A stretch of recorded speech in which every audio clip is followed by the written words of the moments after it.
everyone's born with a certain amount of breaths, and if you're a very anxious, nervous person, you'll use up those breaths quicker. If you're very relaxed and purposeful and you have a dream and a vision, you might, span them out a little bit, and when it's your time, it's your time. Welcome to the Get Invested podcast, where we share great conversations with experts from all walks of life to uncover their secret know-how on where they invest their time, their skills and their money, and the benefits that this has created. You see, the truth is that everyone invests. Every minute of every day, we're investing our time, our skills, our energy and our money in something. Some of us are investing consciously, some unconsciously, sometimes for good, sometimes for bad, and sometimes for no impact. Get Invested will help you to start living by design, not by default. I'm going to help you to make it happen, not let it happen. You'll hear the top tips on how you can live with conscious intent so that you can live more, work less, and leave a living legacy by investing now. Listen to the show to discover the top tips on how to get started, make the most of your investment journey, and ultimately to be living your dream, not someone else's. More episodes can be found on iTunes or at bushymartin.com.au/get invested. Thanks for listening, and now let's get invested. Warning. This program may contain discussion about disturbing subjects. Just joking. Hi, freedom fighters.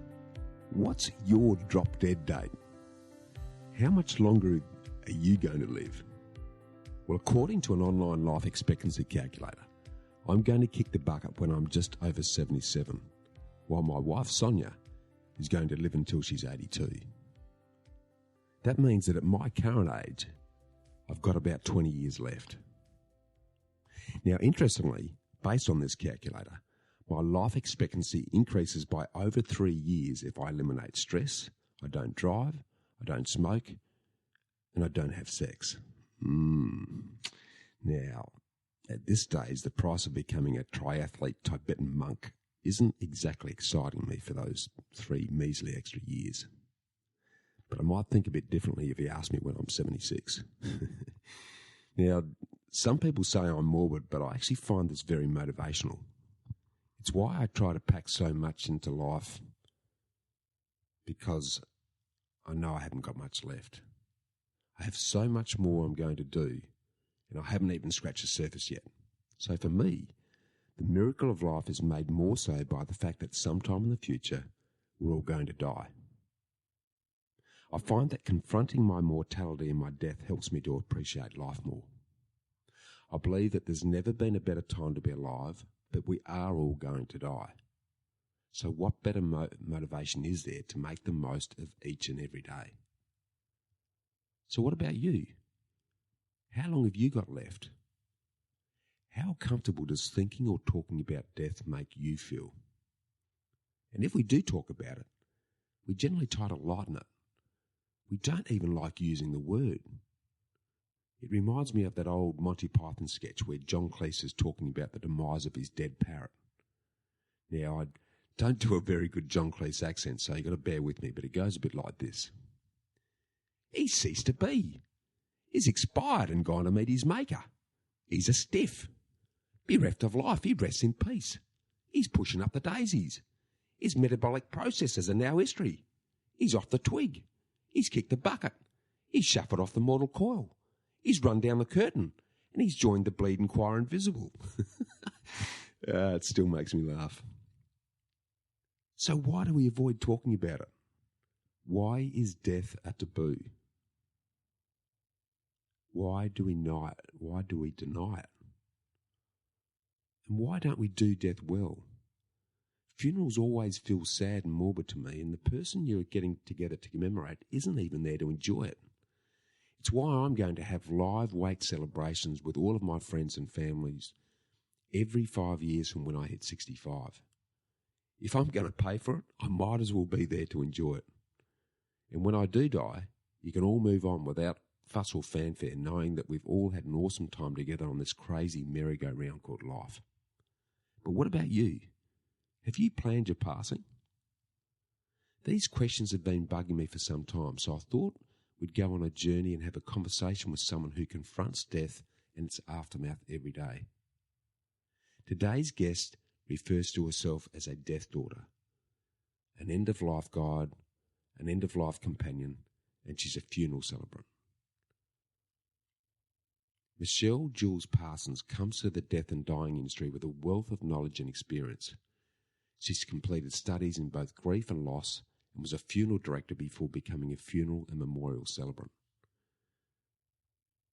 Michelle has worked behind the scenes in palliative care as both a volunteer, a communications and fundraising manager for the Mary Potter Hospice in Adelaide, with tertiary studies in fundraising and business management. She's now successfully owns and operates her own business and remains a very strong advocate for palliative and end-of-life care. Michelle believes that everyone should have the opportunity to have their story heard and told, and she believes her role as a funeral celebrant is really being a storyteller of human magic. She works closely with bereaved families, helping them to orchestrate beautiful, heartfelt, personalised and meaningful farewells, and is experienced and adept at customs associated with many cultures and beliefs. Being a practising Buddhist herself, she sees her involvement as karmic and an absolute privilege. Michelle's also blessed to guide those experiencing terminal illness and facing end-of-life support and education, helping them acknowledge their life and prepare and accept their death.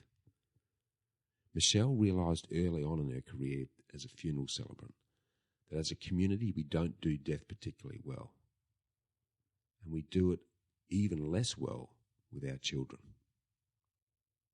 Now, if all that doesn't keep her busy enough, Michelle's a proud mum of 5 young men, a wife to her very patient, gracious and supportive husband, Richard.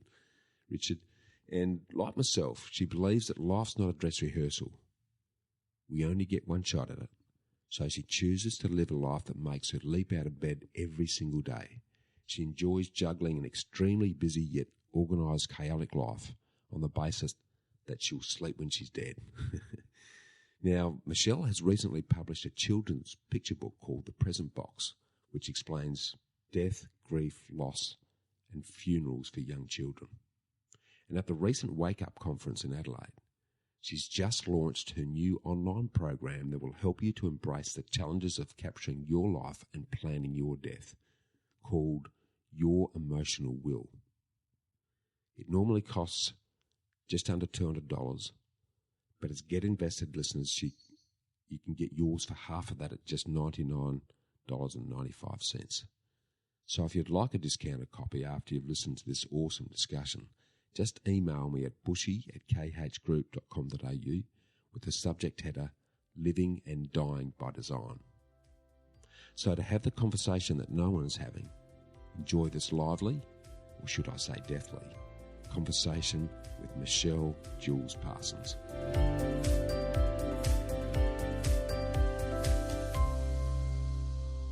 Welcome back, freedom fighters. Now, you may have noticed that I like to get you all thinking and talking about subjects that often get ignored, forgotten or avoided here on Get Invested.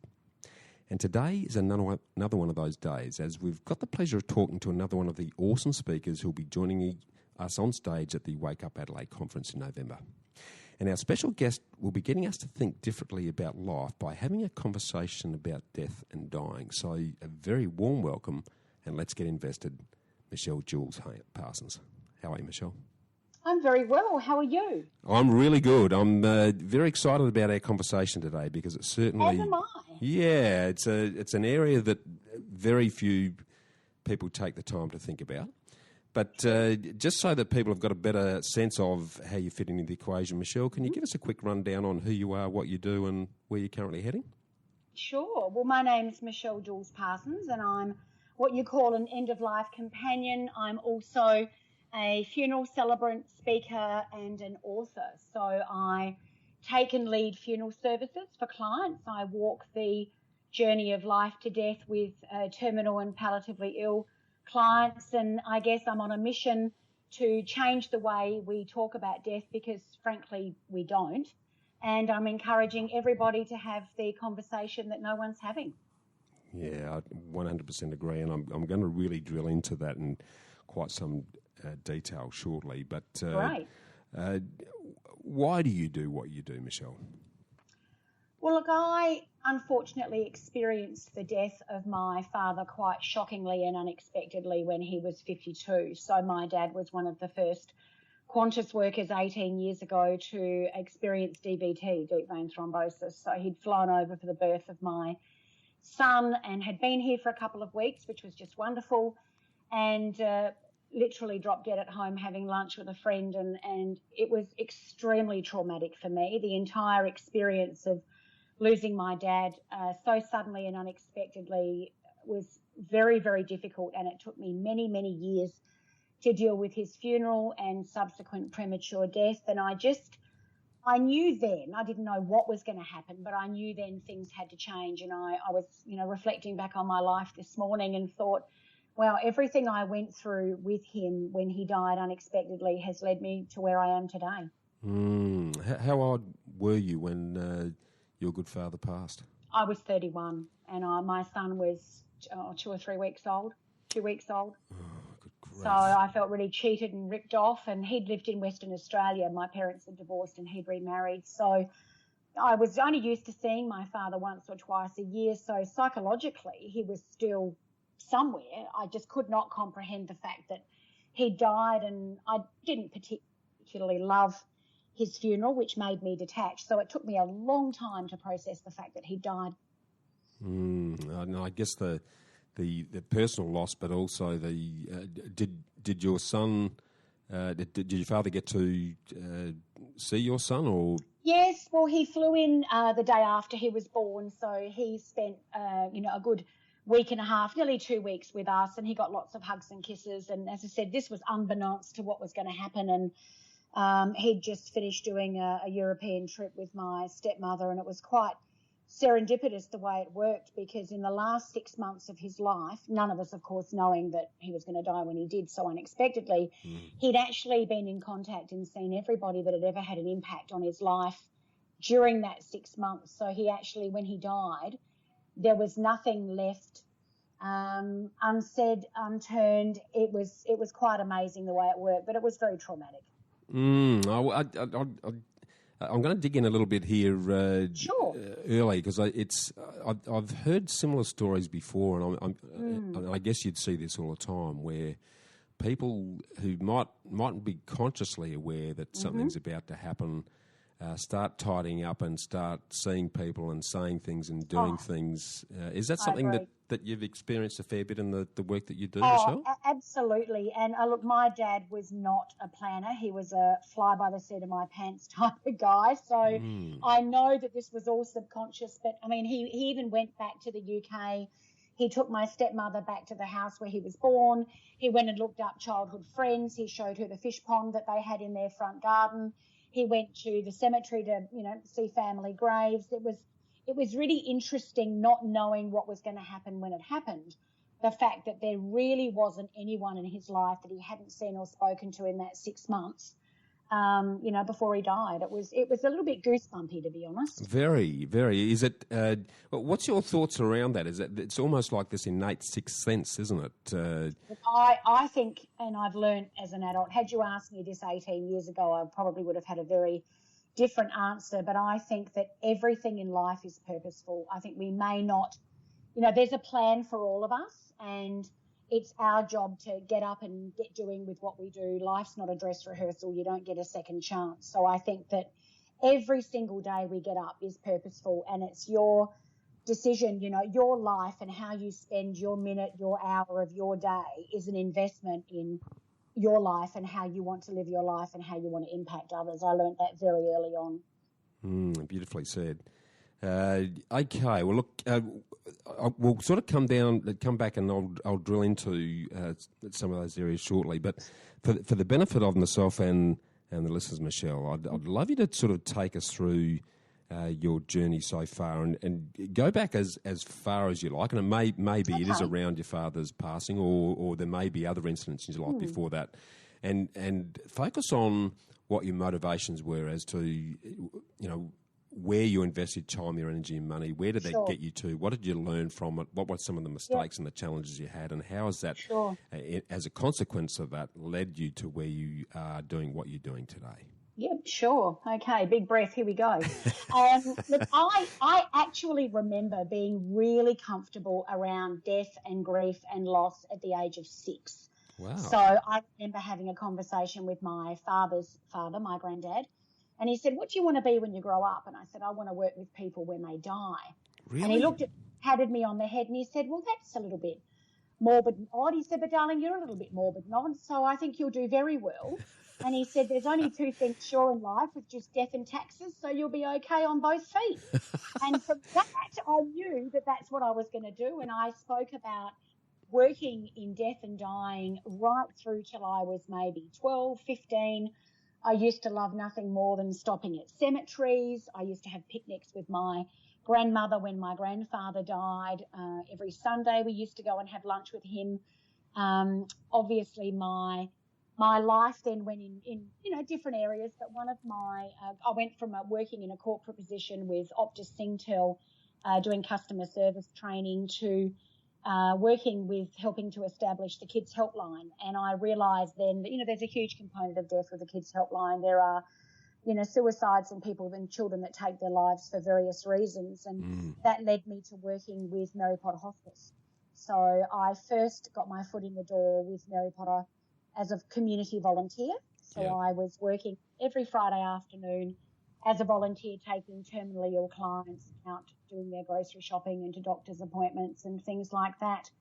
And that then led me into working for the foundation that raised money for the hospice. And boy, oh boy, then I saw a very different side of community care. Mary Potter's a very special hospice in North Adelaide, and it just absolutely changed my life. And I still didn't know, because I was working with them in a fundraising perspective, and I was very happy there and I loved my work, but I wasn't nitty gritty deep enough into the death and dying. So just jumping in there, because we've got listeners all over the world tuning in. Can you sort of give us a little bit more around what the Mary Potter Hospice does and how it does it, so that they can put the pieces together there? Sure. So Mary Potter Hospice is a terminal care facility that has 16 beds, I think, even still today. They have a few that are public and a lot that are private. They will actually care for anybody under the ethos of Mother Mary Potter, who was a nun who believed that nobody should die alone or in pain. And it's located in central North Adelaide in South Australia. It's run by the most amazing, magical care team. They have a huge volunteer base, and basically from the time that someone gets diagnosed, they can go in and get pain relief and family support, and they will journey with them right through death, and then afterwards with bereavement care, counselling and support for the family that are left behind. Okay. Well, something I'd like to just jump back on, if I can, for a minute. You mentioned that right from the age of 6 that you had this attraction to death and dying and wanting to work in that area. Where did that come from, Michelle? It is an unusual thing for a child to have an interest in. And as I said, I was morbid and odd, as my granddad said, so he knew that I would be comfortable in this. But look, I actually, when I was quite young, my great-grandmother died, and I only really got to meet her once or twice. This old lady comes on a plane from overseas and they let you know that she's your great-grandmother, and you're like, oh, wow, that's really interesting and exciting. And you meet her, and then she died. And I remember, I think I was around the age of 6 when she died, and waking up one night, and I was quite sure that I saw her on the end of my bed. Well, I really had no concept of death at that stage, and I know now that children don't really have an idea of the permanence. And I spoke to my mother the next morning and said, oh, Gigi, great granny was talking to me last night. And she looked at me and she said, oh, darling, that's lovely, but Gigi died. She died last week. I said, yes, I know she died, but I was talking to her, and it's okay. You don't need to be upset. And I think I somewhat freaked my mother out, but I was okay about it. I was quite all right about it, and I was comfortable then about death. So it just progressed from there. Yeah, also it's almost a pragmatic, accepting approach to that. Well, that's Absolutely. Just part of the journey. Because I know myself at a similar age when I actually realised I was going to die. I think one of my uncles or something died. I actually cried for a day. It really upset me, actually. It's like, what do you mean? What do you mean? But you're not infallible. You're not going to be here forever. It was really, I mean, I was young, but I often said I was an old man for my age, but it really rocked me to the core. Versus, normally children's first experience of death is with a pet, a family pet, a fish or a cat or a dog, and then they normally experience the loss of family. But it's, it can happen either way, and it's really, really important that you support and encourage children to talk about it, because how I processed death as a child is what set the precipice of how I was going to experience and deal with death as an adult. And if you don't do it well when you've got children or you're supporting children, it's a windy path. It gets harder and harder. Yes, absolutely. Yeah, and okay, that's awesome. So coming back to, so you were doing the voluntary work with Mary Potter Hospice. Correct. Take us from there if you can. And then a job that became available within the foundation. So the Mary Potter Foundation is the fundraising body of the hospice. So the hospice, this is going back, 8 or 10 years ago when I was working, or 12 years ago when I was working for them, had a $1.5 million deficit. So that's basically the gap between what private care and Medicare paid for and what the actual cost of the hospice was to run it back then, and I'm sure that's hugely different now. So the foundation's job was to actually raise that money to keep the doors of the hospice opened. And you would have, you could have somebody that's travelling from overseas that doesn't have travellers insurance, that doesn't have Medicare, that would be welcomed and cared for by the hospice, and the hospice would wear that account. So that's where our fundraising came in. So there was a job that came up, and without being considered, I was being paid very well, doing training for Optus Singtel, and an administration position came up on the phones in the foundation for 2 days a week. And I was 3 days a week at Optus while I was volunteering, and I just knew I had to work within that foundation. So I think I took let's just say a massive pay cut. It was well under 50% of what I was earning with my job. I'd been on very good money, and I just knew I had to make a brave decision. And I decided to take that job. That then led me to doing a degree in fundraising management, and I was with the foundation just shy of 10 years, and I absolutely loved it. I really loved it. It was probably one of the most special jobs that I had ever done. But, being in a job 10 years, I think somebody that is really passionate about their role, you can become complacent and you're ready to sink your teeth into something new.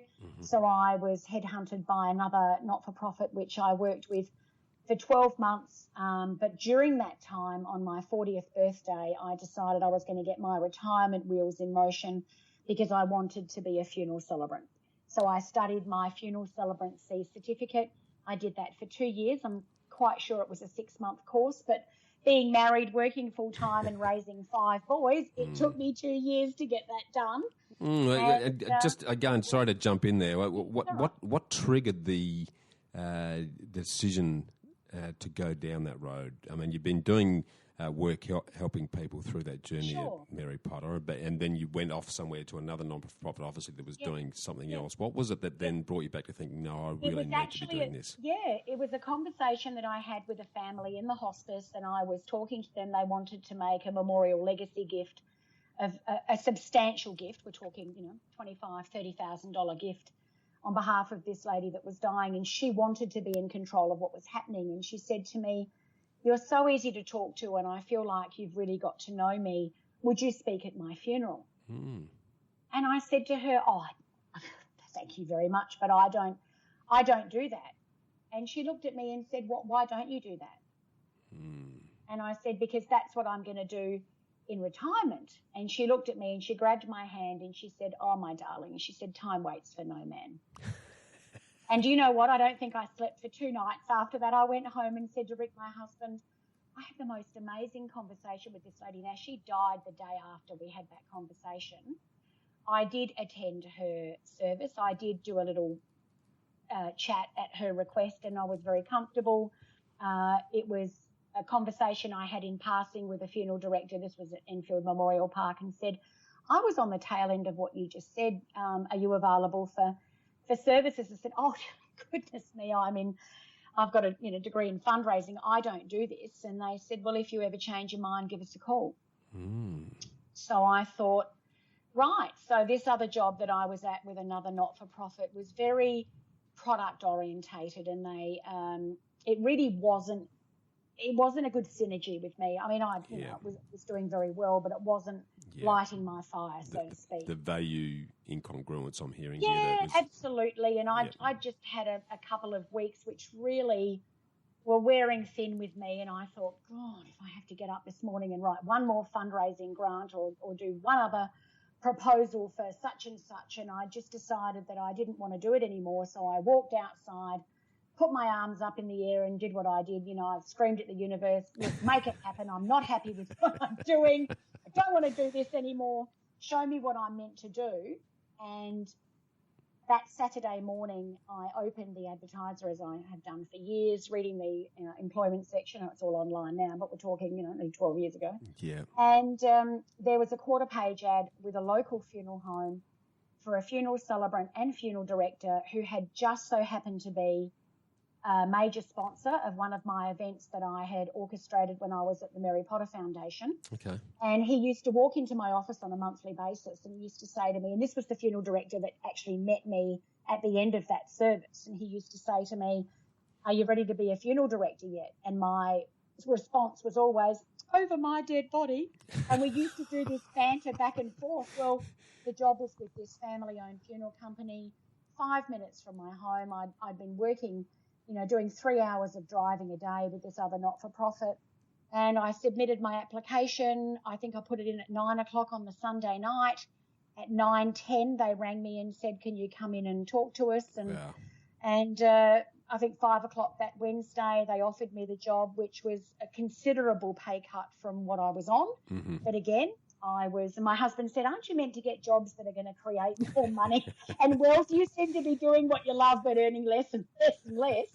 I said, trust me with this. I think I've got this. And when I started with them, I said, look, I have every intention of starting my own business as a funeral celebrant, but you know what? I'll give you 2 years of really good funeral celebrancy if you teach me behind the ropes of how to be a funeral director and show me how the industry works. And it was the best decision I ever made. Yeah, now, just again, I'm sorry to sort of interrupt the flow here, but there's a couple of things that I'm just interested to delve into because that lovely lady who held you by the hand and said, oh my dear, and that funeral director who obviously... what could they see in you that you didn't see? That I guess I've always been very guarded and very careful when I've made decisions. They've always been made financially to the betterment of, superannuation and your income, and is this going to get me closer to buying what I want and being where I am? And yet they looked and assessed my circumstances from an emotional perspective. So they were really heartfelt suggestions. And I hadn't really looked at my life from that perspective prior to working for Mary Potter. And I think it was a bit of a slap in the face. And I looked at it thinking, well, maybe I need to start making my decisions heart-centered rather than wallet-based, because you're never going to get anywhere if you don't truly, my grandfather had the best saying, and he said to me, if you truly love what you do, you'll never have to work a day in your life. Mm. And I wanted that. I wanted to wake up. I wanted to jump out of bed every single day and love what I do. And I can honestly tell you, for the last 8 years, that happens to me every day. Mm. And the day that it stops is the day that I stop doing what I'm doing, because it won't matter to me. Yeah, okay.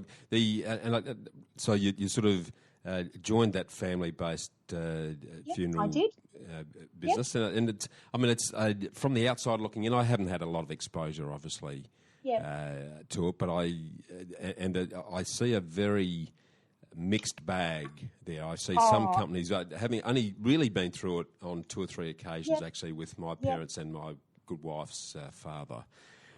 In reaching out to a number of these groups, there are some who it feels like a pressure sales exercise, to be honest, and I won't mention any names, but... I understand what you're saying. Yeah, and then there are others that are very genuine and very personal and really what I understand, and then really honour the life of the person who's passed. And it's a really, really difficult industry to work in. It's very hard work. It's very long hours. There's a huge amount of responsibility. It's not an overly flexible industry if you're looking at joining the industry when you've got young children, because obviously families have viewings in the evening, you're working weekends, you're on call. It is hard, but it's extremely rewarding. And I think it's an industry that it's not an industry you can go in and think, oh, death and dying, I'm going to see, bodies of people after they've died and I'll get used to that. No, it doesn't work that way. You're either really comfortable about death or you're not. It's not an industry that will grow on you. I wouldn't be. I found it as an example of that. Yeah. I was encouraged by medical staff when my dad passed. He passed in hospital, and they said, "Oh, you've got to go and see him." I said, "I don't want to." Yeah. No, you've got to go and see him. And I did, and I actually regret it for me because I remember him as he was, and what I was confronted with wasn't him, and I touched him. I kissed him on the forehead, and it's like, no, this is not Dad. So you would have been quite firm and cool to the touch, and you're not expecting that, and that's quite traumatic. So that memory for you is not a great one. No, it wasn't. And when Mum passed, I made the decision I wouldn't be there when she actually took her last breath. I was there up until a few hours before. Yep.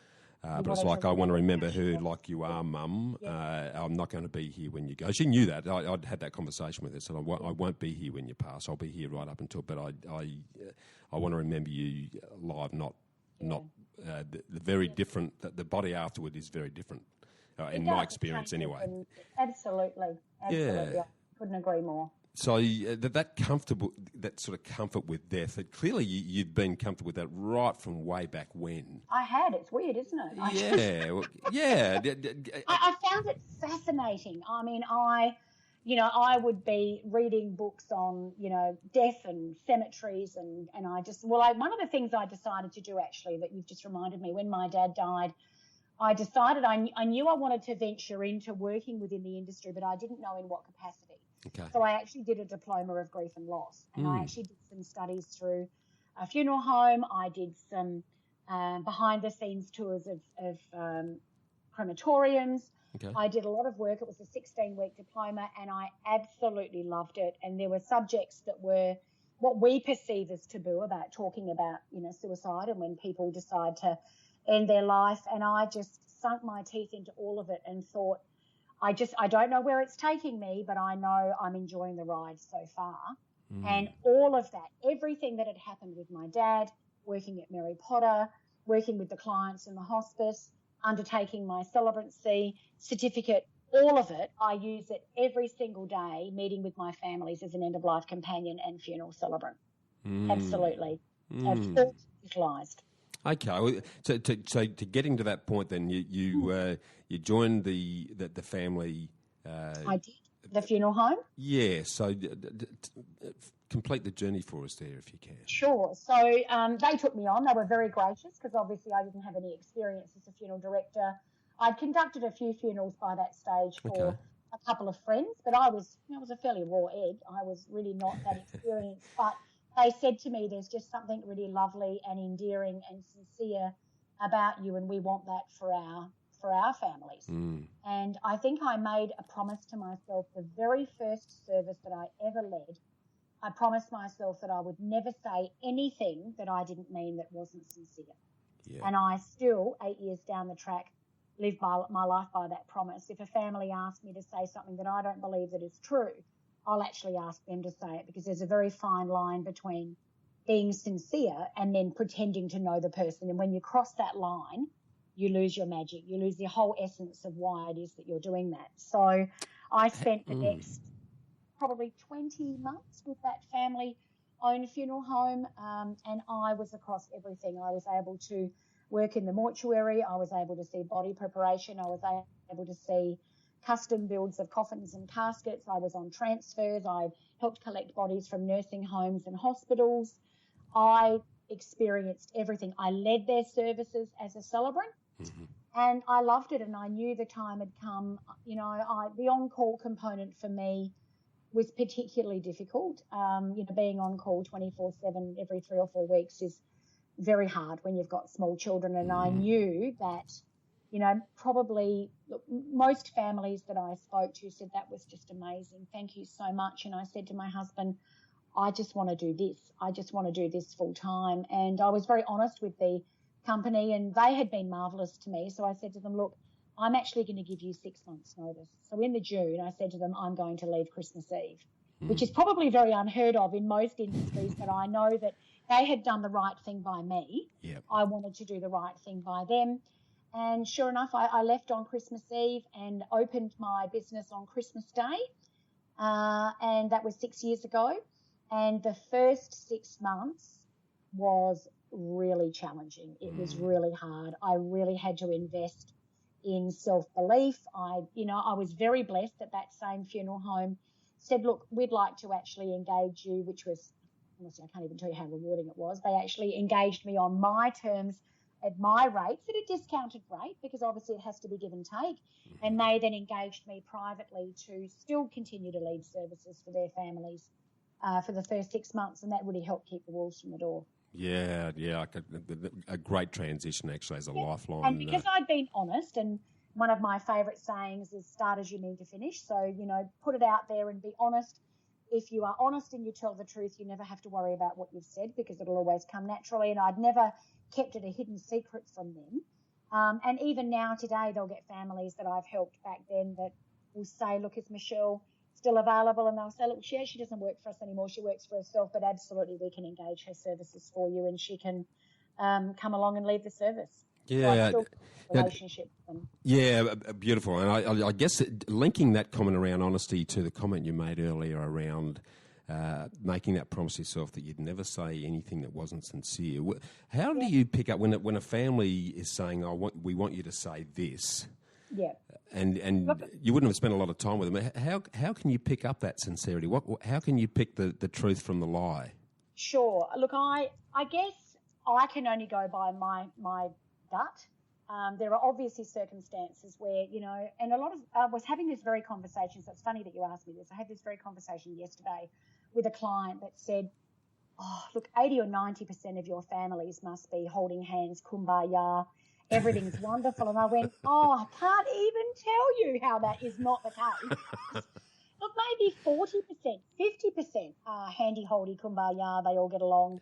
Family's family. We've all got a wonky apple in our basket when it comes to family. And, it's not the way, but my job is to make sure that the service runs on time, that it's reasonably kind to the deceased. It's not really the foray of airing family grievances, but sometimes there are some people that have made some pretty horrendous decisions and treated family very, very badly in their life. And a couple of years ago, I had to meet a group of people to discuss the funeral of a man who had chosen to live a very private life. And, I got into the room and I sat around the table and I could have heard a pin drop. Wow. And I thought to myself, oh, God, here we go.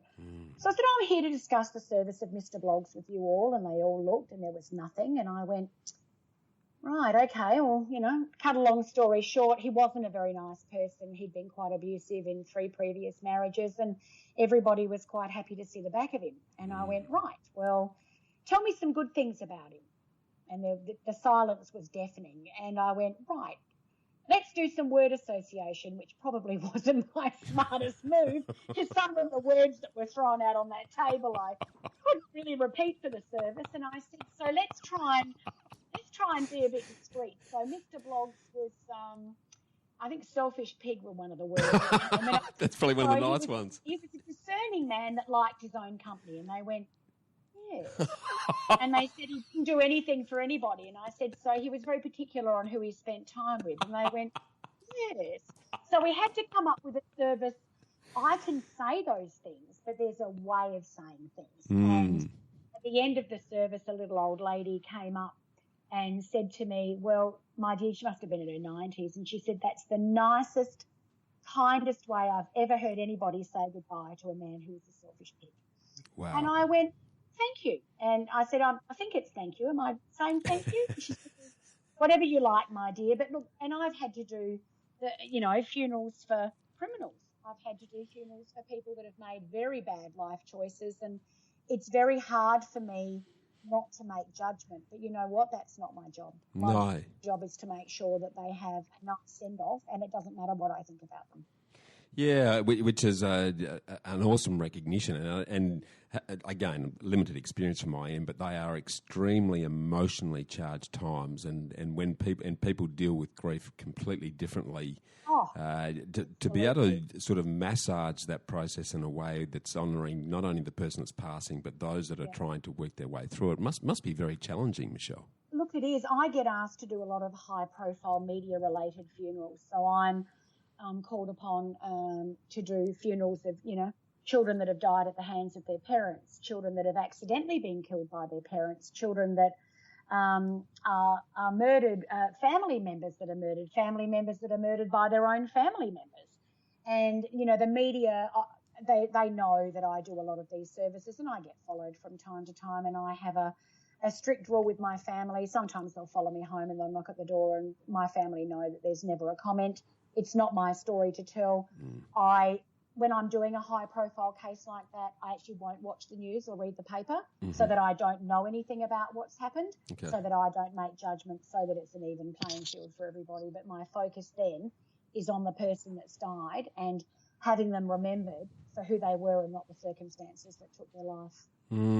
Yeah, a very delicate and sensitive role to manoeuvre through. Now, I just want to circle back to something you said right at the outset in relation to the unfortunate and sudden passing of your good father from TBT. You mentioned to me that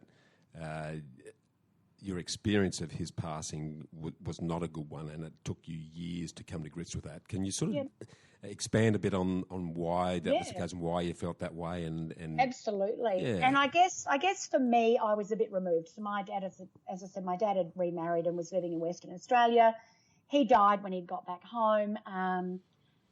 He went to the coroner because obviously he died at home and he hadn't had any other ailments. So the coroner had to do an exploration to ensure, find out why he died. Yeah. That unfortunately happened, and I don't know if you remember, but at the same time, there was a very big bus and train accident in Western Australia, and I think 16 people had died, and a bus had collided with a train, and it was fairly horrendous. Well, my dad just happened to die on that same day, so down to the back of the queue he went, and the coroner had to focus on this. So it was nearly 2.5 weeks after he died when we could have his funeral. Now, the funeral home that had been chosen in Western Australia, and I won't name who they were, but many, many years ago, funeral homes would meet with the family and they would set a date, and then that would be okay. What they do now is the funeral homes won't allow families to set a date until they have all of the medical clearance certificates or coronial clearance certificates, because if the coroner has my dad in his care and we set a date for next Wednesday and the coroner still got him on Wednesday, the funeral's not going to happen on Wednesday. Yeah. Well, unfortunately, it was one of those very situations. So my father was still at the coroner's office the day of his funeral. His funeral was scheduled, look, honestly, I think off memory, maybe 11:30 in the morning, and he was being transported from the coroner's office at 9 o'clock. Wow. So the viewing of him, like yourself, with your loved one, wasn't great. I don't think that he was, and to be fair, my dad had been dead nearly 3 weeks. He was never going to look his best, but everything was done in haste. Yeah. Everything was rushed. I didn't get to meet with the funeral celebrant. My stepmother had met with the funeral celebrant on the day or the day after my father had died. It was too quick. She was in shock.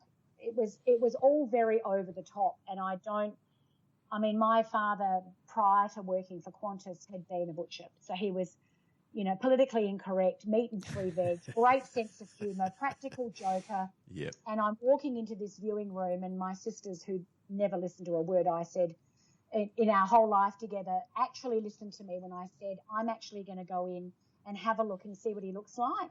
And if I don't think you should see him, I want you to listen to me. Okay. And they both went, okay. And I went, oh, geez, okay, well, here we go. And I went in and I walked in and I thought, oh, I'm in the wrong room. And I said to the funeral attendant, oh, I'm sorry, I've walked in on the wrong room. No. And she said, no, who are you here to see? I said, Brian Jules. She said, no, this is him. And I looked at this huge white casket with Jesus and Mary carved on the ends. My dad was the most non-religious person I can even explain his version of going to midnight mass was teaching us the dirty ditty versions of all the Christmas carols, which till today I still only know the dirty ditty version. And I just looked and thought, who is this? Who is this for? And I looked at my dad. The only thing recognisable on my dad to me were his hands, his little chipolata, chubby fingers. Mm-hmm. The rest of him, it didn't look like him at all. So from that moment, I detached. We then went to the chapel further down the back of this said funeral complex. There were probably over 600 people at my dad's funeral. My dad was working for Qantas. He used to go to auctions. He was on first name basis with the discount person at Big W with the clearance trolleys. He just befriended and knew everyone, and everybody came. And the funeral celebrant got up, and she was a bit of a twin set in pearls, which I'm not, I'm not knocking, but my dad was not a twin set in pearls. And I actually now, in hindsight, think I would have preferred a male celebrant with a good sense of humour. My dad was a practical joker. Blokey bloke. And she just, there were faux pas with, her confusing his first name and second name. Oh, no. And just lazy things that shouldn't have happened. And I remember hearing, in my head going, how sad for this family. I really feel for them. I completely detached. And it was just very, I don't know, it wasn't funny. It wasn't him. Yeah. No, at all. And I knew then, I remember sitting there holding Josh, my son, who was then nearly 6 weeks old, thinking, you know what, I'm going to make sure no one ever has to sit through something like this again. Yeah. And I knew then that I was going to be a funeral celebrant in my retirement, so in my next life. And retirement's come very early. And I came back to Adelaide thinking, what the heck did we just do? Because we sure as heck didn't say goodbye to my dad. That was she put prayers in, and every time she said a prayer, I laughed, because all I had memories of was my dad sitting next to me in midnight mass poking me and telling me to sing the song really loudly next to my very staunch Catholic religious Dutch grandfather, who was an opera singer, who was mortified at the fact that I was singing, one on his hooter, beating his scooter, really young guitar, and looking at me going, what are you singing? And my dad looked at me and he was as proud as punch. And I thought, the service should have been like that. Yeah, exactly right. So, why? I'd be interested in delving into this while we're talking about it. I often feel that the whole death process is rushed.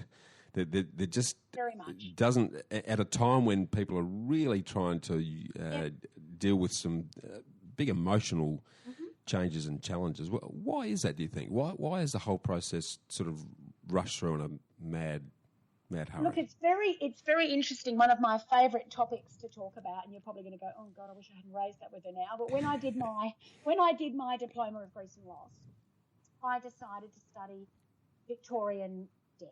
So basically, in Victorian times, we took time. So basically, what would happen is somebody would die, the undertaker would get called to the family home, the body would be prepared at home, the body would be on display at home. There would be at least a week until the funeral. So all of the mirrors would be covered.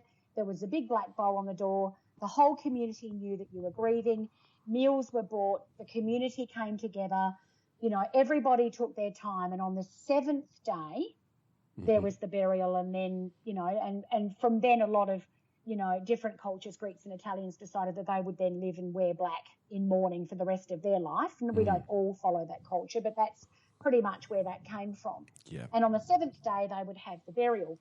Life has become so busy that as a funeral director, I could get a call on a Sunday to say, Mr. Bloggs has died, he's in the hospital, we're transferring him into your care. Monday morning, we're ringing the family. They want to meet with us Monday afternoon. They want the funeral Wednesday morning. Wow. Rush. Family have got to fly in. Such and such has got work obligations. They're coming from overseas, interstate. We've got to get notices done. The family have the service on the Wednesday. They get to the Friday and they're like, wow, I can't believe, that he's gone. They didn't have time. They didn't hold space. Holding space and just taking time to grieve is really really important, and we don't allow ourselves time. So my recommendation to everyone is, if you're home or you're in a hospital with someone and they die, wait 10 minutes, put the kettle on, have a cuppa, sit with them, talk with them, say what you need to say, because I can guarantee you the minute you ring that bell or you pick up the phone or you ring an ambulance or you ring the police, that moment's gone and you will never, ever get it back. Mm. Yeah, interesting. I guess maybe because I've been lucky, Michelle, but with Mum, because we had that 12 months to really have all the hard conversations, I was crystal clear, and I'd communicated to my brothers and the rest of the family, this is what Mum wants, this is how she wants it to go, and I did have arguments with the priest. Who said, no, we're going to do it this way. And what I would say, no, you might want to do it that way, but that's not how we're going to do it. This is what Mum wanted, and I'm telling you, this is Mum's service, so this is how it's going to roll. And that was interesting, and she wanted to slow it down. She wanted to allow the family time to come over and actually spend the time. So we did that. But in saying that, I had some interesting discussions with a number of people around that. Because it was this constant pressure by everyone involved to want to rush the process. Yep. So and it never does any good. It doesn't do any good on any level. And there is actually a process. I mean, families don't realise that basically a funeral home, as I mentioned earlier, can't set a date or a time or book any venue for a funeral until they've received the medical clearance certificates and the death has been authorised. They need to apply for burial or cremation permits. Those sorts of things take sometimes 2, 3, 4 days. And families, Mr. Bloggs took his breath on Sunday afternoon. Family have boarded a flight that night. They need to be back by Friday or Saturday. And I always said to my families, do not start booking flights and telling anybody what's happened until we get certificates. And then you can start to organise it, because then we can set a date. And it can cause some huge stresses and arguments with funeral directors and families, because the family want to move on it and the funeral director's hands are tied. Yeah, of course. Tell me, taking a step back from all this, the subject of death, I find very few people want to talk about it, and there is a fear about it. So it's the old, if we ignore it long enough, then we don't need to. It won't affect us. Yeah. I mean, you're exposed to this all the time. But why do you think that is?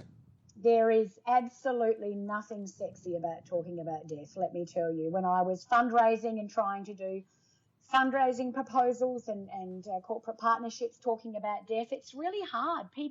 We've been raised, it's like a swear word. We've been told that, don't talk about it, don't mention it. It's a bit of a taboo subject. And the thing that I found, I actually never had the conversation with my dad whether he wanted to be buried or cremated. And let me tell you how much stress that put on my stepmother and us. She rang us and asked us what we thought. And fortunately, when Gigi, my great-grandmother, had died and my parents had gone overseas for that, she'd had the conversation. My mum had the conversation with Dad while they were still married. Do you want to be buried or cremated? And he said, oh, no, I'd want to be cremated. Don't put me under the ground. I'm a bit claustrophobic. I don't like that idea. So that is the only conversation he had with anybody in his life. And yet, had we been, happier to talk about it, I never really talked to I talked to my grandparents constantly about death because I was that morbid odd child, but generally family members never did. I was the one, when my grandmother and grandfather died when I was 17 and 19, that knew that they wanted to be cremated because I'd talked to them about it, but none of their children wanted to talk to them about it. Do you think, I'm going to surmise here, but do you think that, and let's translating what you talked about Victorian times and the study you did, where we've moved from a community that had a lot of faith in an afterlife to one now that is very scientific based and therefore sees death as, quite a few people see as death as the final end, no more beyond it. Do you think that is part of the reason why we shy away from wanting to even consider the subject? What's your thoughts around that? I just think it's even more simplistic than that. I think it's just a denial, and I do community workshops. So I do community workshops every quarter called End of Life, What Do I Need to Know? And one of the things I say in that is it's a bit like sex education in school. Just because you talk about sex ed, it's not going to make you pregnant. Just because you talk about death and dying, it's not going to bring it on. And I talk in my workshops and say, somebody here at these tables while we're having coffee and we're doing this talk today could drop. Mm-hmm. I hope that's not the case. It could be tomorrow. It could be next week. I could walk out to my car and get hit by a bus. Nothing is guaranteed, but I think that, yes, we are moving away from having faith-based conversation about death, and I think that everybody gained a bit of security knowing, well, if and when it happened, I'd go to heaven and I'll be reunited with everybody that I love. People aren't as secular and faith-based as they were, and now they're becoming a little bit more universal, and they don't have that belief and they don't know what to expect. So if they don't know what to expect and they don't talk about it, then they never have to acknowledge it. Mm-hmm. So we stick our head in the sand, and then when someone dies unexpectedly and we've never had those conversations, we're like, well, does anybody know what Auntie Betty wanted? I don't even think Auntie Betty knew what Auntie Betty wanted. So that's where the stress comes, and it takes the family out of the grieving process and plops them into a practical process where they're thinking about a means to an end, and it changes their whole perspective on grief. They don't get to grieve for a long time after the person's died because they're head down trying to figure out logistics of what to do with body disposal and services. Yeah, let's talk about grief for a minute, because I guess again, I looking back on it, I was fortunate with Mum because from the day we got the phone call, we were grieving before she'd gone. And I think you said to me 12 months. It was 12 months to the day, and when it was almost a relief for her. This might sound funny, but it was almost a relief to see her not suffering anymore. Yeah. But I think, and we still miss her every day. But because we probably started the grieving process, it made it easy, and because we're very clear on what she didn't. You were prepared. You had time. Yeah, we did. Your 12-month journey with her, you were holding space for her. It was a process, and you were doing it little bit by little bit. So in your experience then, if it's all shoehorned into 5 minutes, the grieving process doesn't go away, and it probably comes out in all sorts of other ugly ways if it's not dealt with, does it?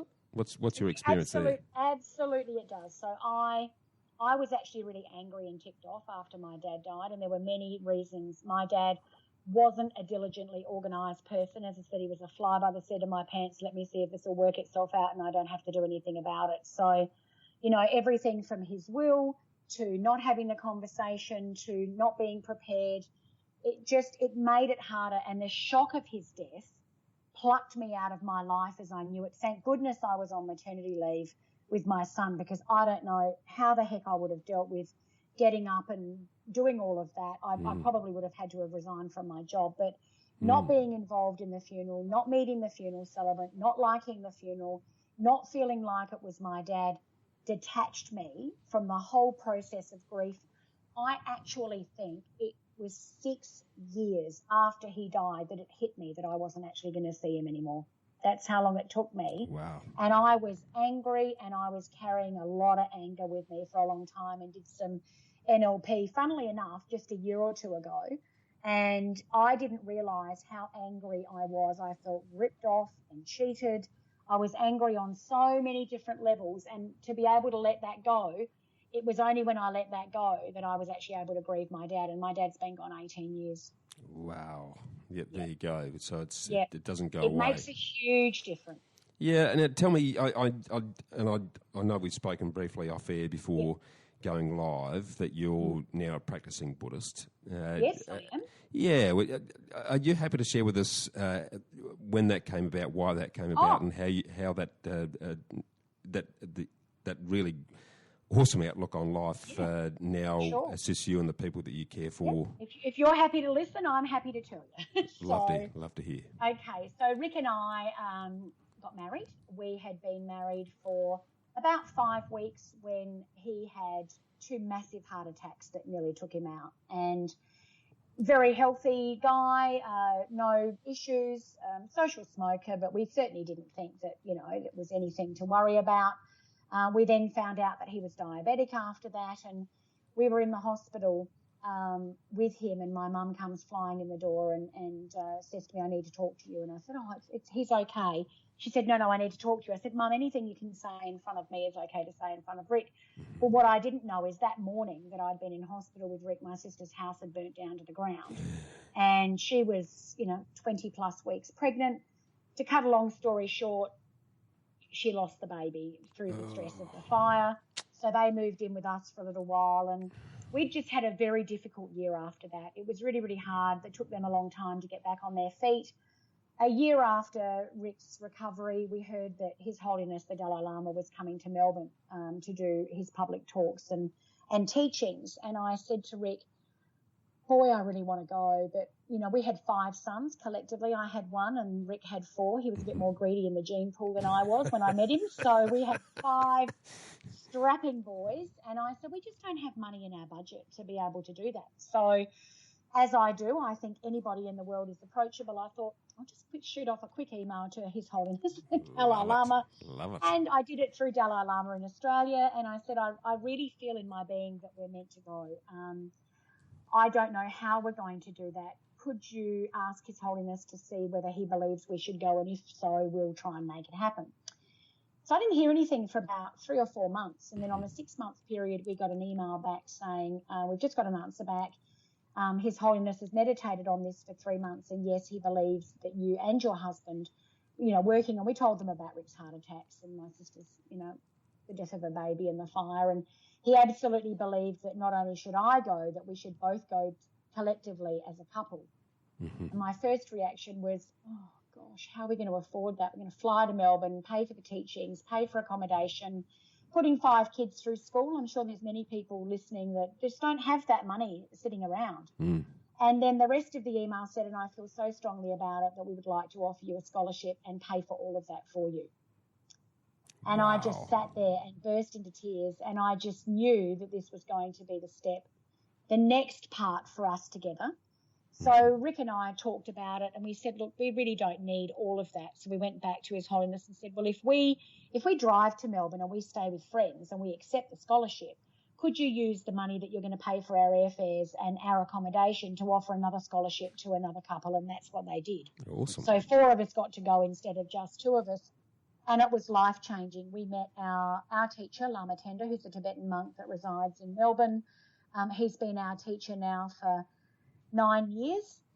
Rick and I travel over to Melbourne every October, November. We've just come back. We host a fundraising dinner for him, and we've helped build a school in Tibet where we do Tibetan teachings, and we've got 115 children in our school that we fundraise for. We keep that alive, and we've got a monastery next door that we clothe and feed all of the monks there, and one of our students is studying to become a doctor, so we've got 5 years now to fundraise and build a hospital. So ding, ding, all those years of fundraising, guess when they came in handy?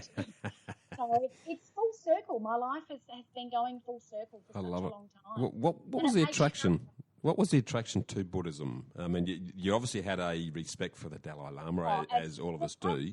What was it? I was raised Catholic. I was, even in my early adulthood, I'd been baptised as an adult. You name it, holy water and symbols, I was there. I had everything done to me you can possibly imagine, but it felt very soulless to me. And I remember, I think I was 12. We were living in the Barossa Valley. My mum and dad's business was going down the toilet, and they were going to have to declare bankruptcy because they couldn't sell the business. And I remember overhearing a conversation that my mum had with the priest, and she said, look, I'm very sorry, I can't continue our weekly tithe, as they call it. Our business isn't making any money. And I remember the priest putting his hand on my mum's shoulder and said, well, thank you very much for telling me, and although this is very difficult for me to say, until you can continue those weekly gifts, you're not welcome back in the parish. No way.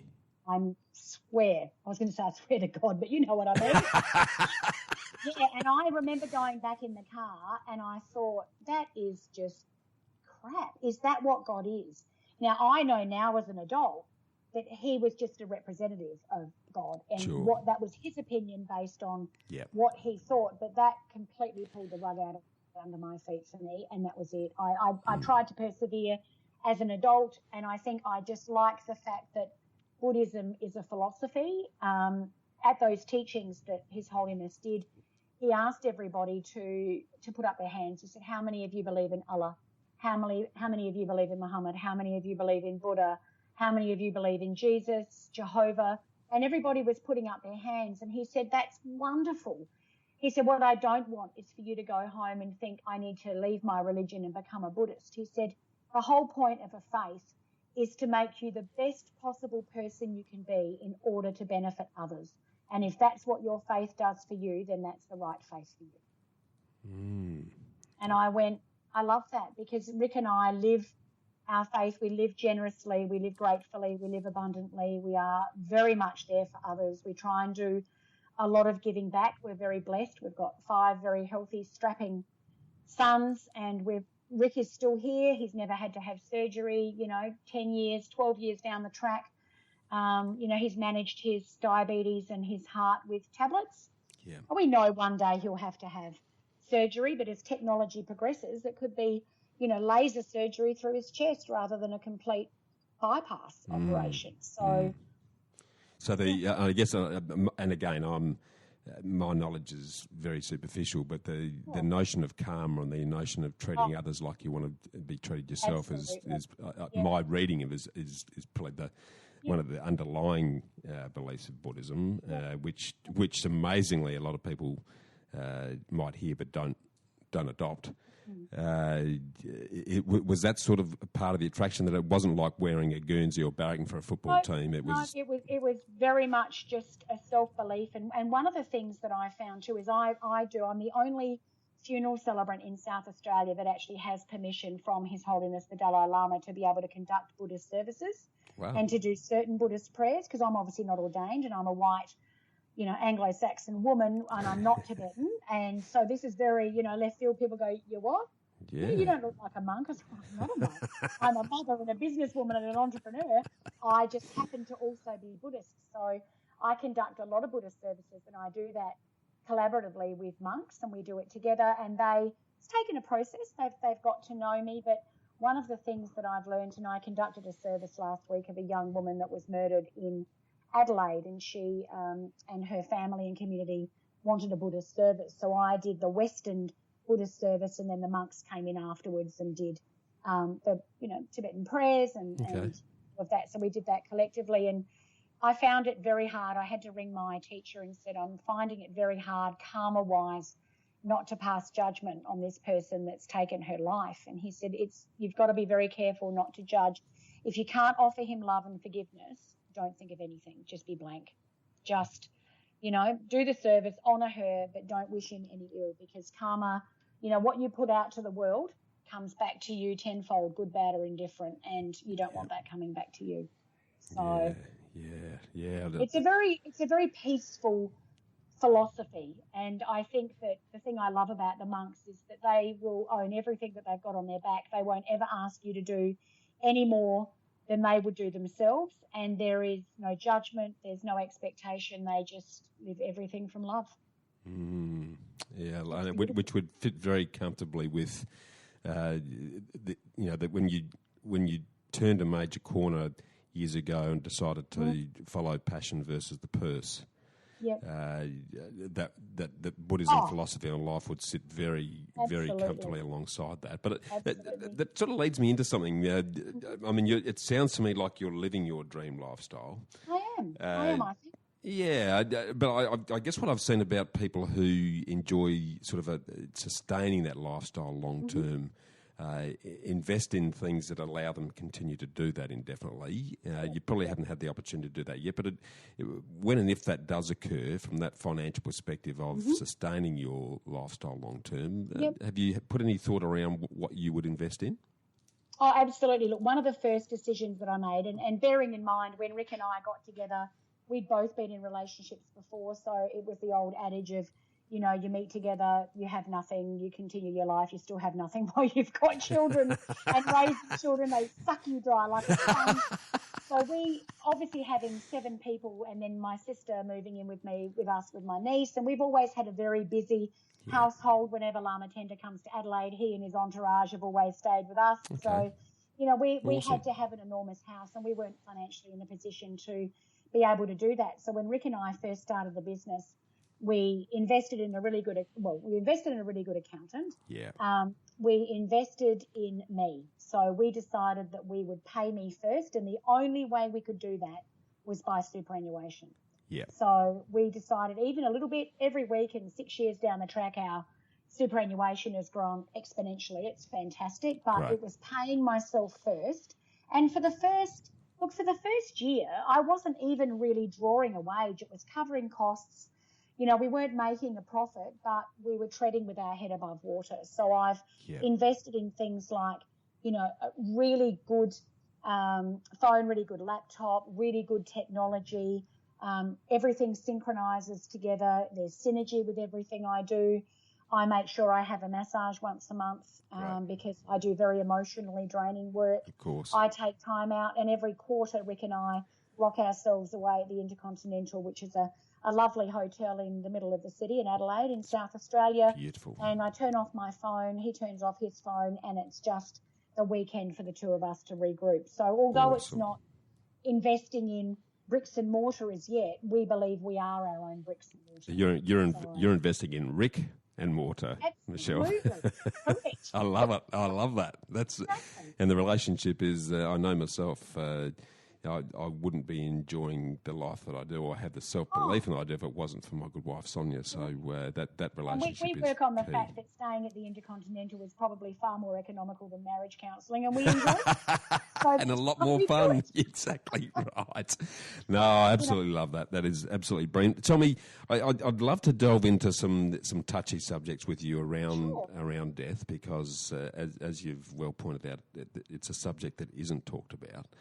And it's one of the ones that has been debated off and on for many years now is the subject of voluntary euthanasia. Yeah, what's your view around it, and what, if anything, do you believe needs to be done differently in terms of people having the option as to decide when?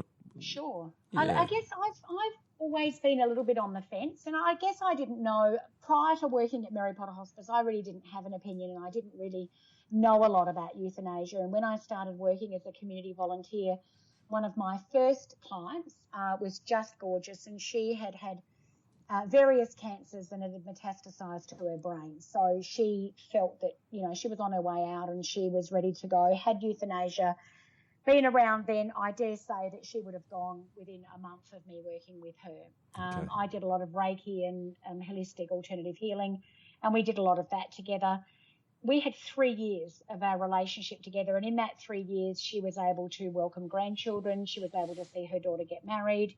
She was able to meet a companion, a friend, and I guess I looked on it as, had she had her wish then, she would have missed out on all of that. But then, flipping to the other side of the coin, her last couple of weeks in the hospice were horrendous for her. She was in a lot of pain. They made her as comfortable as they could, but it was, I won't say it was a degrading death, but I think it was extraordinarily difficult for her family to see her withering away and not being compos mentis and not being able to speak. She couldn't communicate.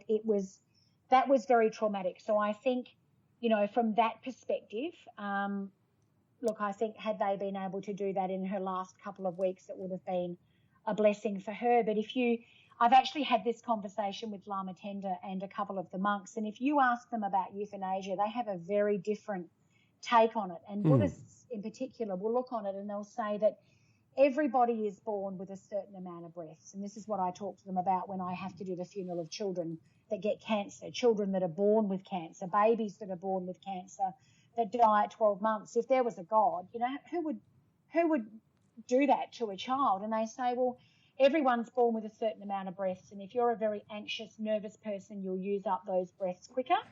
If you're very relaxed and purposeful and you have a dream and a vision, you might, you know, span them out a little bit, and when it's your time, it's your time. That's their view. So I guess being a Buddhist, I'm a little bit on the fence, but one of my cousins... Beautiful analogy, by the way. Yeah, and one of my cousins who lives in Holland, his wife was terminally ill and she chose to euthanize. They have a son, I think he's 12 now, and it was planned. We all got to message her and say goodbye to her. She was a very intellectually stimulated, incredibly clever woman. She knew exactly what was happening. And she was under the age of 40. And, so she chose the euthanasia option, which, of course, is legal in Holland. Right. And they all spent the afternoon with her, champagne afternoon tea. And then she said goodbye to everybody, and her husband and her were in the room, and that was it. She had the injection and she was gone. Right.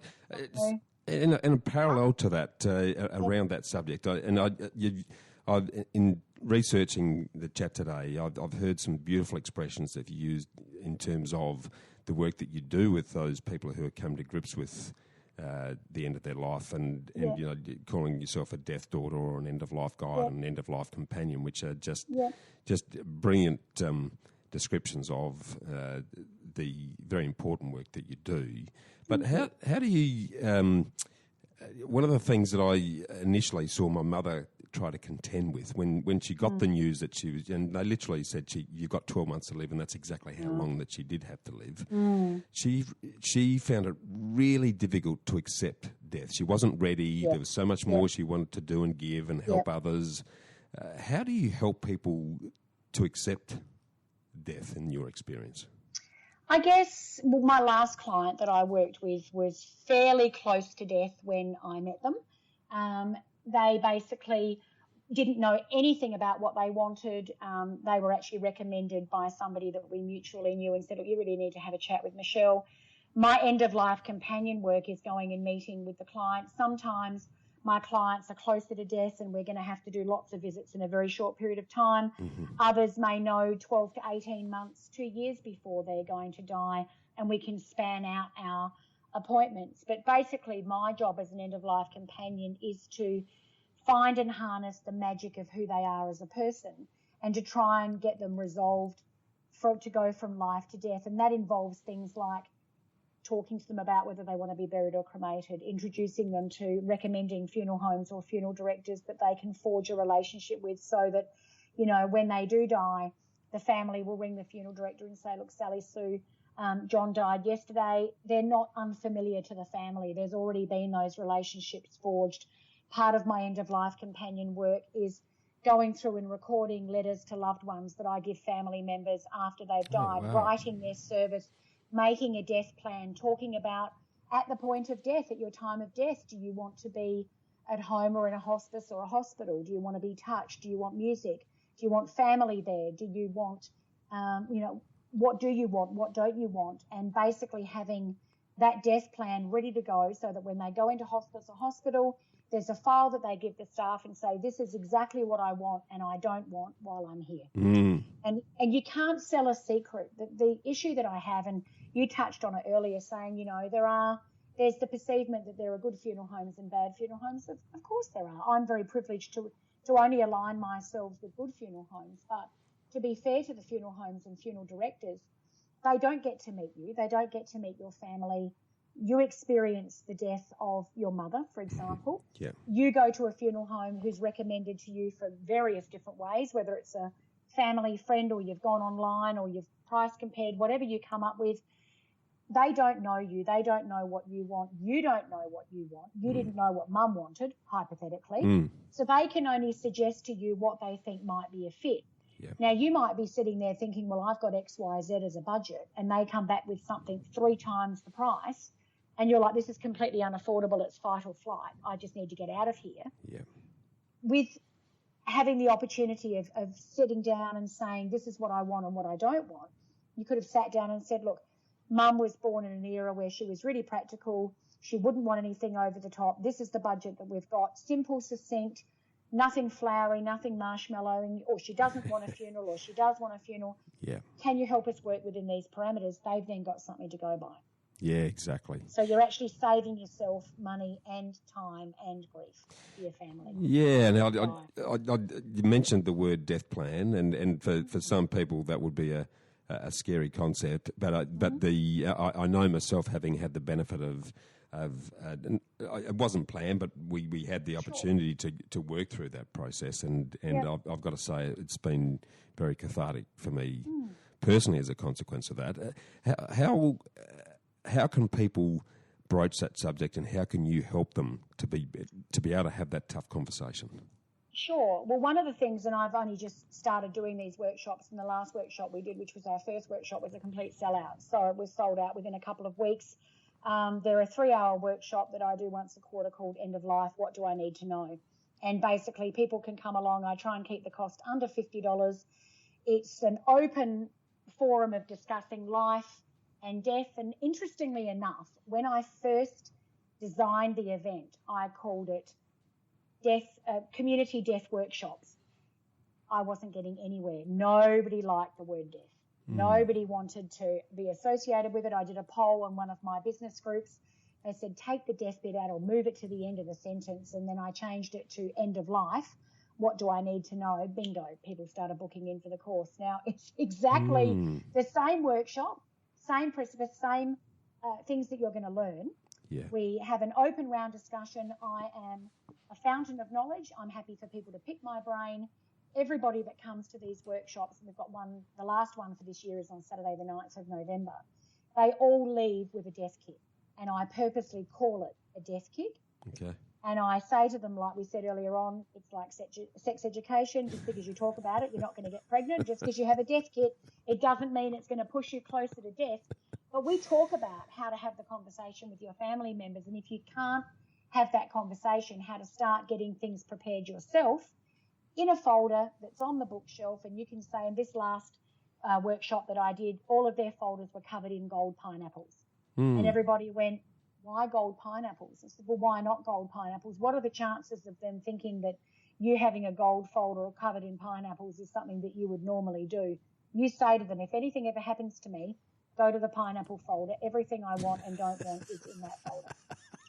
And they went, I love the pineapple. So, yeah, love it. You know, it's just encouraging people and giving them mechanisms and ideas of how to broach the subject. And look, there are plenty of my clients that get me as an end-of-life companion because they can't have that conversation with the family. And one of my sessions with my clients, if they want it, isn't around the table with all the family talking about what mum or dad want and don't want and what we've organised together.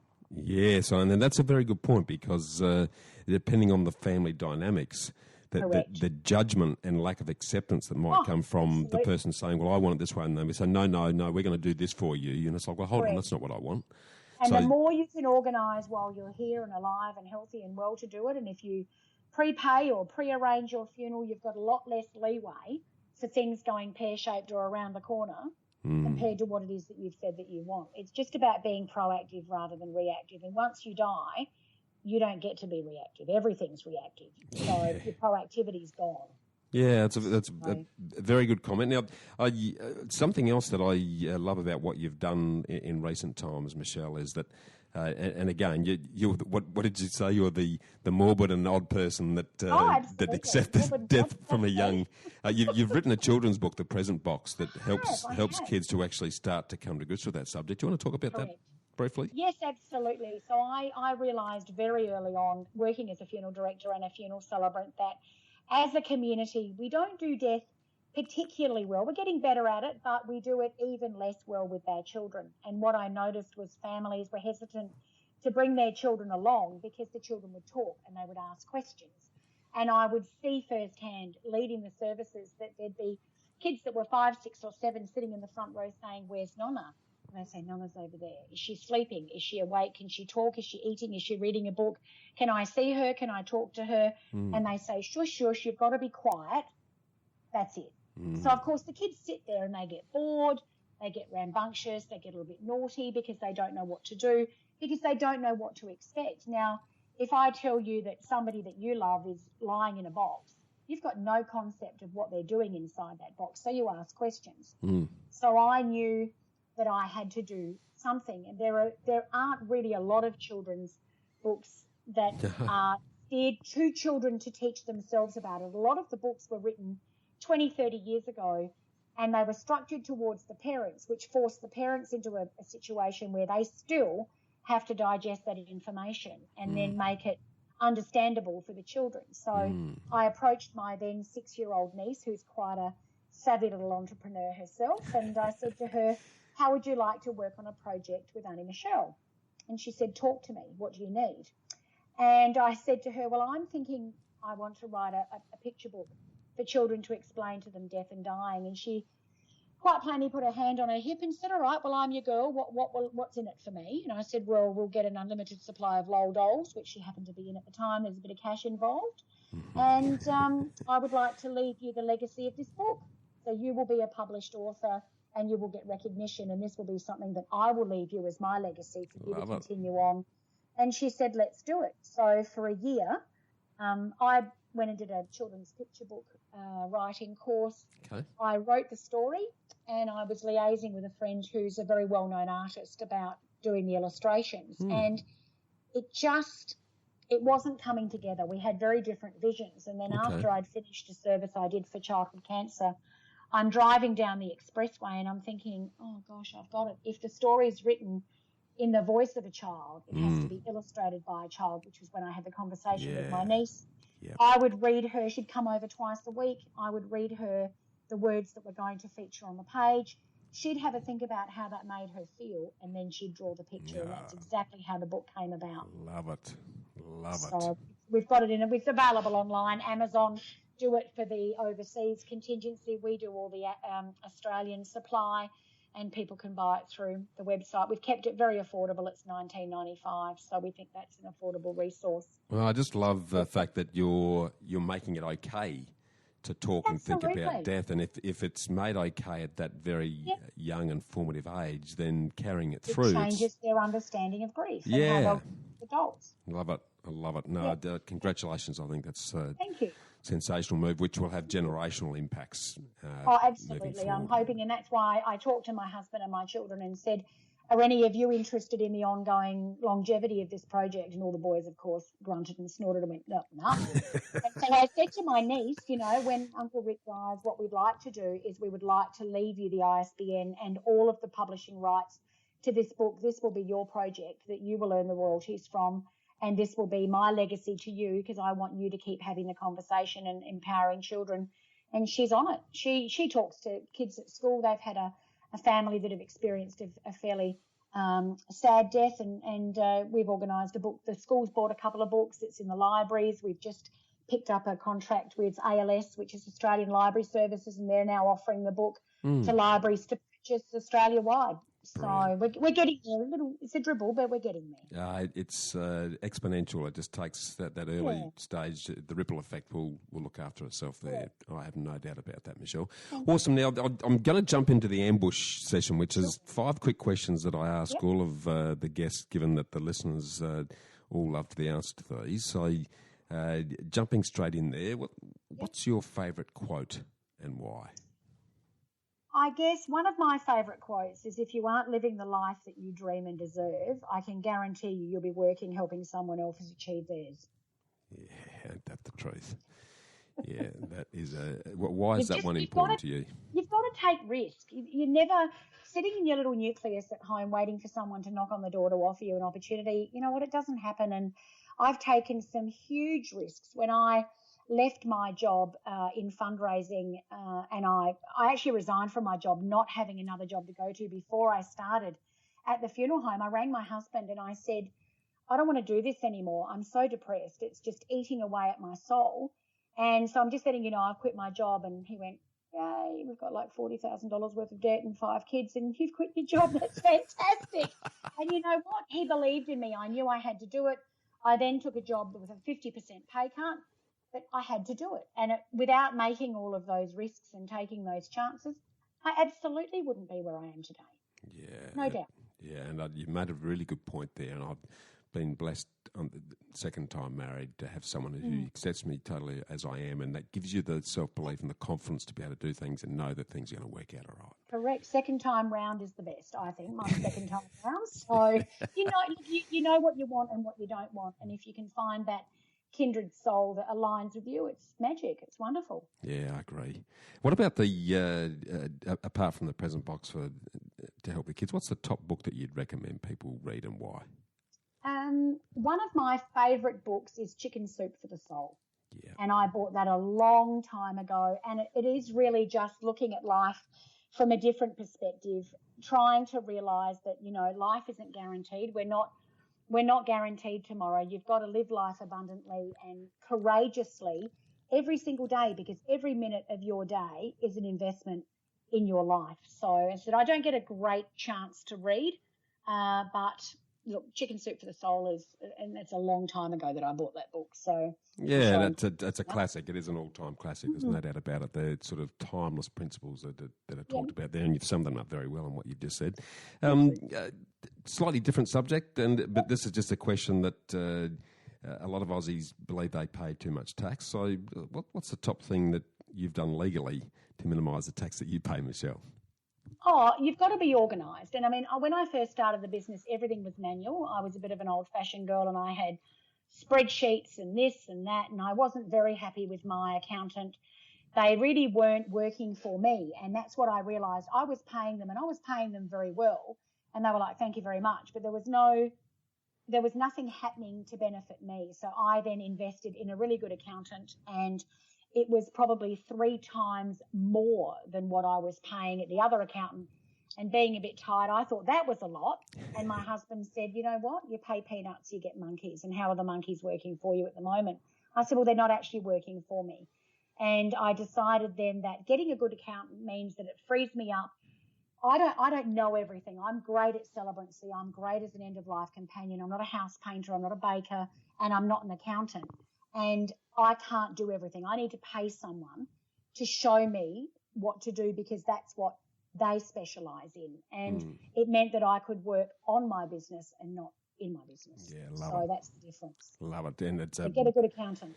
Really important recognition to make. And get an online system. I mean, a lot of the funeral celebrants in Adelaide are still pretty archaic. I like to think I'm a bit of a modern forward thinker, but I've got an online accounting system. It's linked to my bank accounts. Every time I use my card, it logs onto the system. I sit down every month and acquit it all, and it's done. I used to spend days trying to work out, counting up receipts, and somebody would open the door and they'd blow all over the floor, and I'd cry. And okay, let me tell you. Yes, my good wife handles that side, and she does it with absolute aplomb and Xero and everything else that you can access now. That's what I use. So easy. It's a really, for someone who often says, and I always say technology is a bit of my disability, I manage Xero quite well, so I'm all good. Awesome. Okay, now back on the investment piece, and I'm talking here about where you invest your time, your energy, and all your money. So it's a broad exercise here. But what's the worst and the best piece of investment advice that you've received to date? Oh, look, I guess the best investment advice I actually had was my dad actually had a conversation with me and said, you know, I know you really want to buy a house and you want to get this up and going, but don't let it control your life before you actually have a life to control. And I guess I didn't own a home when I was with my son's biological father, and then obviously second time round, we couldn't afford to own the size of the property that we needed, nor did we want to have the size of the property that we needed. So we actually decided to invest in our children and their schooling. They've all left home now. We've just, the 18-year-olds have graduated, and now it's time for Rick and I. So the best advice was actually from my accountant when I started the business, as in pay yourself first. And that's what I did with my superannuation, because I wanted to make sure that I was doing something regularly that would pay off, and it really has completely changed my super. So, and now we're looking at getting a house together, smaller with what we can afford, and getting something that's little, that doesn't take a lot of time, because we'd like to travel. Yeah. Yeah, the old question of how much is enough is the key question a lot of people don't ask themselves. We always more than we need. Yeah, I totally agree. No, 100%. Awesome. Okay. Finally, then, on the 5 questions, what's a personal habit that you believe contributes most to your success so far? I think being sincere and being kind.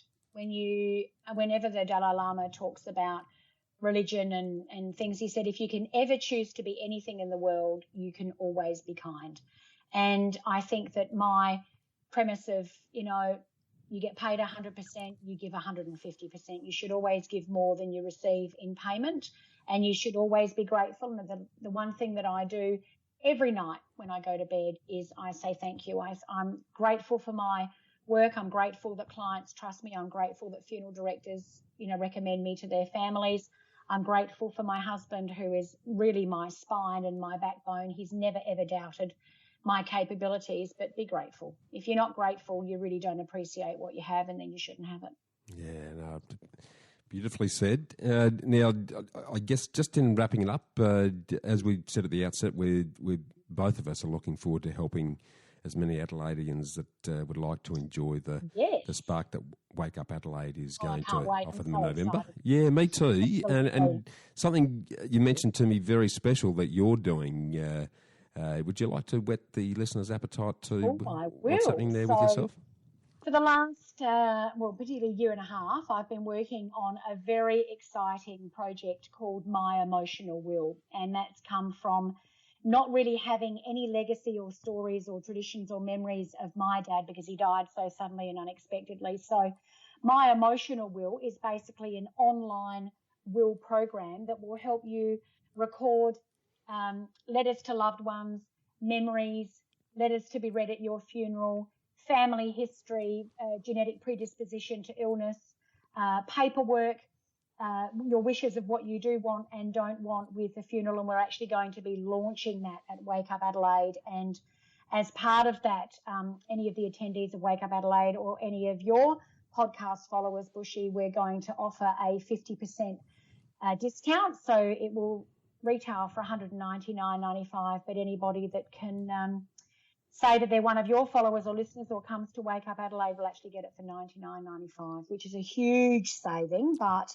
I really want to wake people up, so to speak, and encourage them to have the conversation that no one's having. I 100% agree, and what a great way to bring that together in one easy place to be able to do that. And I guess just to thank you for your time today, Michelle. Oh, thank you so much for asking me. I'm very passionate about this, and I'm always open to having the conversation, and I'm really grateful for the opportunity. So thank you for asking me. Well, it's been, I think the thing that I've, and again, I guess life has taught me these things, but seeing what happened to Mum and starting to recognise that by coming to grips with death, you actually learn to enjoy life more.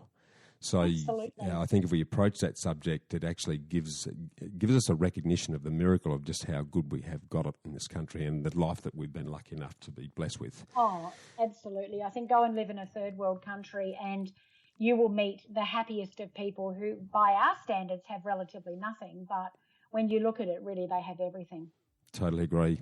And again, can't wait to spend some time with you at Wake Up Adelaide. Yes, likewise. Yep. I can't wait. Excellent. It'll be a really great conference. It's going to be great. So thanks again, Michelle, and look forward to talking soon. Cheers. Well, freedom fighters, how good was that? To get a summary of all this investment gold in the show notes, just email me on hello@khgroup.com.au. That's HELLO@khgroup.com.au. Or check us out at www.bushymartin.com.au/get-invested. I look forward to joining you next week for another episode of the Get Invested podcast. So thanks for listening, and as always, dream as if you'll live forever and live as if you'll die tomorrow.